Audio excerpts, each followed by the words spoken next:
जोरों की भूख लगी है। भूख के मारे तो मेरे सड़े हुए पेट में चूहे दौड़ रहे हैं। इसके साथ ही मेरी खोपड़ी भी फटने को हो रही है। चलो चलकर जल्दी से मैं खाना खा लूं।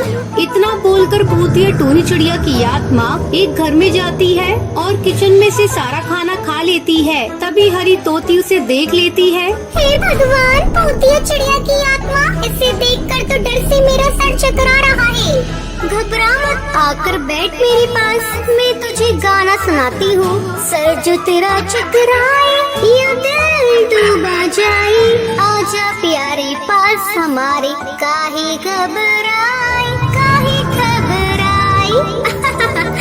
आखिरी बार अपने भगवान को याद कर ले, क्योंकि मैं तुझे मार कर खाने वाली हूँ। मुझे मत मारो, मैं तुम्हारा सच किसी को नहीं बताऊंगी, मेरी जान बख्श दो। तभी भूतिया टूनी चिड़िया की आत्मा हरी तोती को मार देती है। ऐसी ही हर रात भूतिया टूनी चिड़िया की आत्मा आती और पक्षियों को खाना खाती। लेकिन एक रात भूतिया चिड़िया की आत्मा किचन में खाना ढूंढने लगती है पर उसे वहाँ खाने के लिए कुछ भी नहीं मिलता। अरे ये क्या, इन पक्षियों ने मेरे खाने के लिए किचन में कुछ भी नहीं रखा है। हाय भैया, अब मैं क्या खाऊंगी? आज तो मेरे पेट में भूख के मारे बहुत जोरों का दर्द हो रहा है। चलो आज पक्षियों को खाया जाए।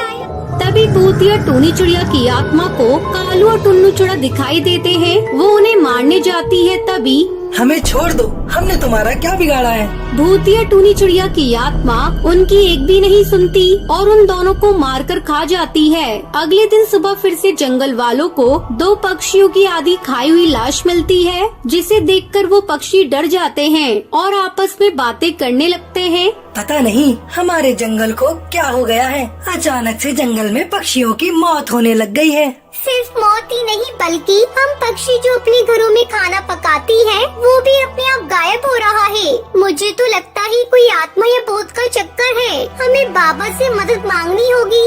ये कहकर सब पक्षी बाबा के पास जाते हैं और उसे अपनी समस्या के बारे में बताते हैं। बाबा उनके साथ जंगल आता है और मंत्रों को उच्चारण करने लगता है। भूतिया टूनी चिड़िया की आत्मा वहाँ पर आ जाती है। भूतिया चिड़िया की आत्मा, कौन है तू? और इस जंगल के पक्षियों को कौन मार रहा है? और उनका खाना कौन चोरी करता है? हाँ, मैं ही हूँ और मैं ही पक्षियों का खाना चुरा कर खा रही हूँ। और जब मुझे खाना नहीं मिलता तब मैं पक्षियों को ही खा जाती हूँ। और इस वक्त मुझे बहुत जोरों की भूख लगी है। अगर मुझे इस वक्त खाना नहीं मिला तो मैं तुझे भी मार कर खा जाऊंगी। मुझे जल्दी खाना ला कर दो।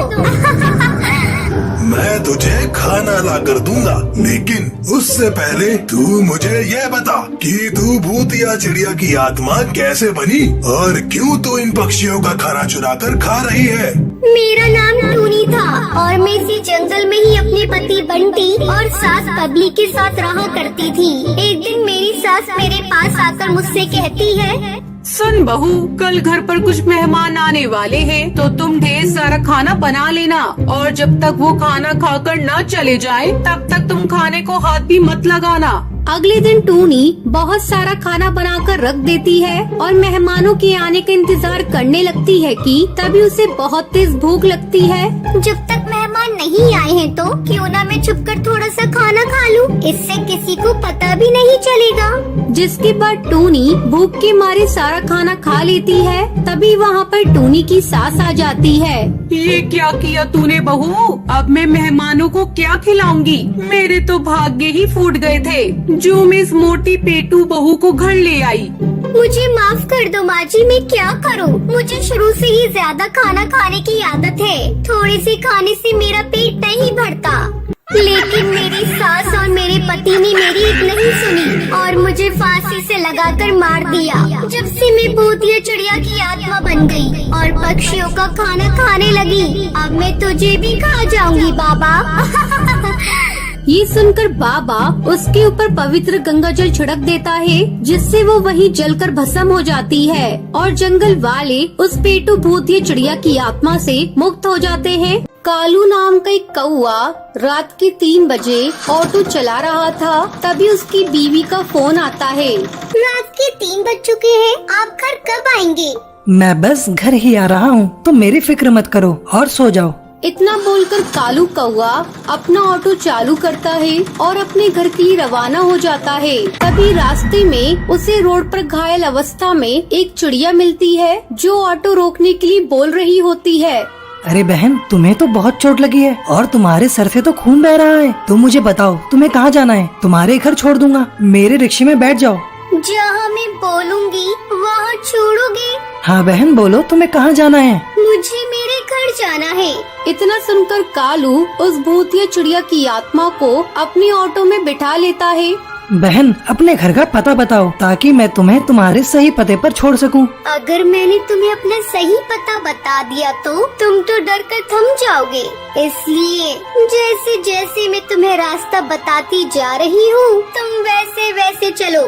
कालू भूतिया चिड़िया की आत्मा की बात तो मान जाता है, परंतु उसकी ऐसी अजीब बातें सुनकर वो थोड़ा हैरान होता है। अब जैसे जैसे भूतिया चिड़िया की आत्मा उसे अपना रास्ता बताती जाती है, वैसे वैसे वो अपना ऑटो लेकर चलाता जाता है। कुछ देर बाद कालू कौवे कब्रिस्तान के पास पहुंच जाता है।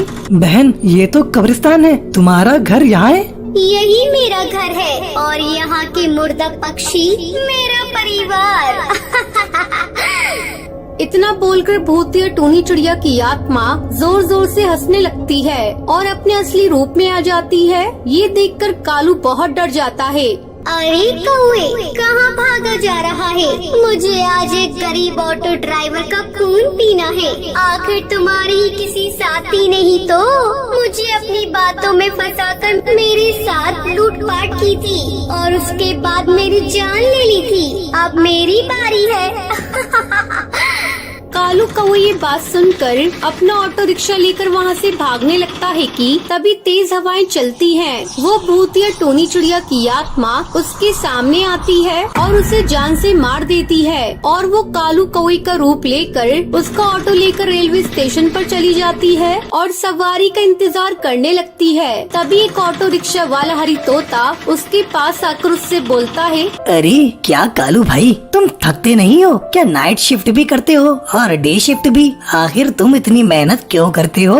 अपना पेट भरने के लिए। तुझे उससे क्या मतलब? उसकी ऐसी भयंकर आवाज सुनकर हरी तोता को उस पर शक हो जाता है और वो अपने ऑटो में बैठकर उस पर नजर रखता है। तभी भूतिया टोनी चिड़िया की आत्मा अपने ऑटो में कबूतरी को बिठाकर ले जाती है। तभी अरे बेटा, तुम मुझे कहाँ ले जा रही हो? मेरा घर तो पीछे ही रह गया। हो सके तो बढ़िया, चुपचाप ऑटो में बैठी रहे। मैं तुझे तेरे असली घर ले जा रही हूँ, जहाँ से तू कभी वापस नहीं आ सकेगी।